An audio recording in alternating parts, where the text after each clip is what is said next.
Oh, nako mga idol, nandito si Linyo.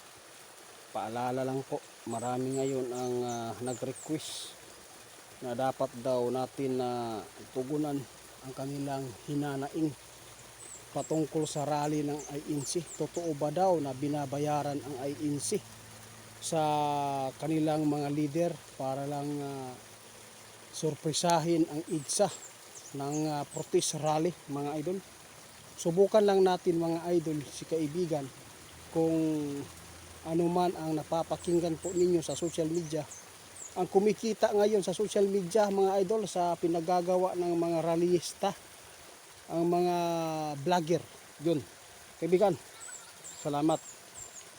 Mayroon pong gusto magtanong sa inyo kaibigan, totoo ba itong balita na ang INC ay binabayaran daw ng pira para lang magtugon sa panawagan ng kanilang leader para puntahan po ang EDSA na magprotest? Tama ka. Mga idol, sinabi ng ating kaibigan, hindi yan sila nababayaran. Kasi magkaisa po ang mga magkakapatid doon sa loob ng relihiyon na to mga idol, yung INC. Tingnan po ninyo, panalaminan natin sa eleksyon. May mga kapatid na kailangan magkaisa sa pagboto sa kanilang pagpapasyahan po ng kanilang leader kung sino ang karapat-dapat na iboto. Yun po, hindi yan sila nababayaran mga idol. Kaya huwag po tayo agad maniniwala sa mga vlogger na nagpapaabot na hindi naman po totoo. Tama. Kahit magpagawa sila ng mga gusaling sambahan, kahit pa yan gaano pa yan kamahal, kalaking gastos, never kang makakarinig na may mga isyo patungkol sa pagtayo nila ng simbahan. Hindi sila na-involve sa mga anumang anomalya sa paghihingi o solusit sa pagpapagawa sa bahay, sambahan. Hindi po sila humihingi sa mga politiko mga idol. Yun po ang totoo. O? Tama. Ang iba nagpapagawa ng simbahan mga idol, humihingi sila ng tulong sa mga politiko. Ang iba kapag mayroon pong mga okasyon sa kanilang simbahan, nagpapadisko ang iba. Yun po. Para may maiipon. Tulad po yung baylihan noon. Kasi naranasan po namin na ganyan po ang mga ginagawa eh. Oo, yun po. Kaya wala kang maririnig na mga isyu patungkol po dito. Kaya hindi po tayo dapat maniniwala sa mga isyu, ma'am. No? Kasi may mga simbahan talaga humihingi ng mga tulong nang gagaling sa politiko kapag nagpapatayo sila ng simbahan. Pero itong INC, wala talaga akong naririnig po. Sa totoo lang kaibigan. So, hindi sila binabayaran mga idol. Kung ano man po ang batas na binabaluktot, mga idol, yun po ang kanilang papalagan. Dahil sumusunod sila sa batas. Kaya tandaan natin, ang kaso na haharapin ni Marcolita, ang Diyos na lang bahala magpasya niyan mga idol. Dahil kung mayroon talagang kasalanan si Marcolita dyan, no? Alam po ninyo ang mangyayari.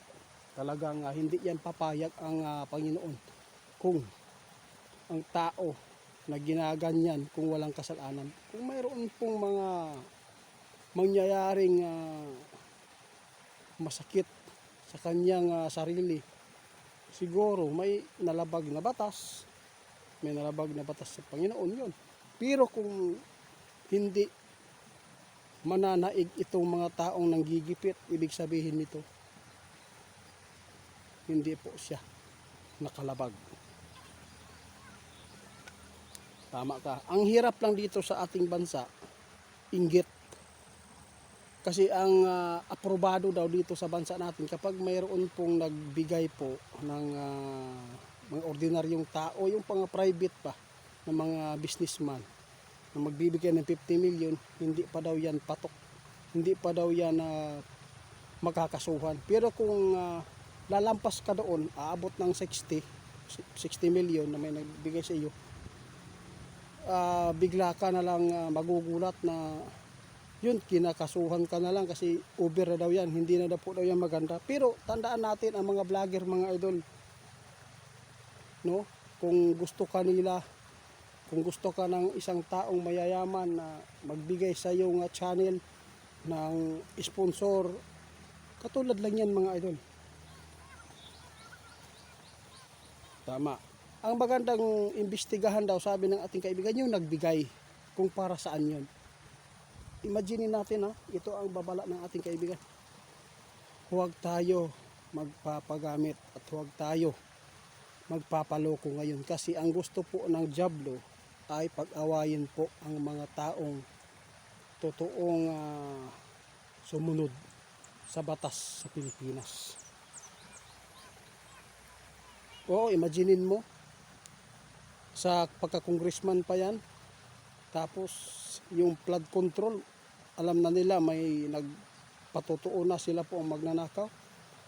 Until na wala talagang kaso na kanilang isinusulong. Yung mga antay sa corruption ngayon, yun pa. Yung nagpalabas ng saloobin, yun pa ang nauunang makakasuhan. Oo. Imagine natin, may nawalan ng cellphone. Grabe yung mga kapulisan natin magtugis. Pero sa flood control, wala. Ano ka? Hilo? Kaya tandaan ninyo, mga idol, huwag tayo magpalinlang ngayon para pag-awayin po ang mga kapwa nating mga Pilipino. Lalo na sa mga nagmamalasakit sa taong bayan. Yun po ang gusto nila, mga idol. Salamat.